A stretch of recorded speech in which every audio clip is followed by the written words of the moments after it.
السلام علیکم۔ ایک رپورٹ کے مطابق پاکستان میں ہر 3 منٹ میں 2 افراد اپنی قیمتی زندگی ہارٹ اٹیک کی وجہ سے کھو بیٹھتے ہیں۔ ایسے حالات میں ہارٹ اٹیک کی نشانیوں اور علامات کو پہچاننا کئی قیمتی زندگیاں بچا سکتا ہے۔ ہارٹ اٹیک کی عام علامات میں سینے میں درد اور دباؤ محسوس ہونا، اس درد کا لیفٹ شولڈر یا لیفٹ بازو کی طرف ریڈیٹ کرنا یا پھر گلے اور جبڑوں کی طرف آنا، ساتھ میں گھٹن، سانس کی تکلیف اور پسینے آنا، کچھ افراد میں پیٹھ کی طرف یا پھر رائٹ شولڈر کی طرف اس درد کا ریڈیٹ کرنا عام علامات ہیں۔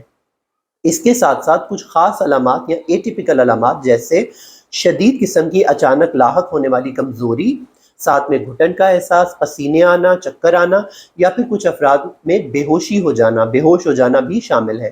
اگر آپ میں سے کسی کو بھی یہ علامات محسوس ہوں اور وہ چلنے پھرنے یا ایگزرٹ کرنے سے بڑھیں، زیادہ ہوں، تو فوری طور پہ اپنی ECG کرا کے اپنا کارڈک ایویلیوشن ضرور کرائیں تاکہ قیمتی زندگیاں بچائی جا سکیں۔ خاص طور پہ یہ علامات اگر بڑی عمر، شوگر اور بلڈ پریشر، کولیسٹرول اور اسموکنگ کرنے یا کوئی بھی سبسٹنس ابیوز کرنے والے افراد میں ہوں تو انہیں ان علامات کو بہت زیادہ سیریس لیتے ہوئے فوراً ہاسپٹل جانا چاہیے۔ اپنا اور اپنے پیاروں کا خوب خیال رکھیے۔ اللہ حافظ۔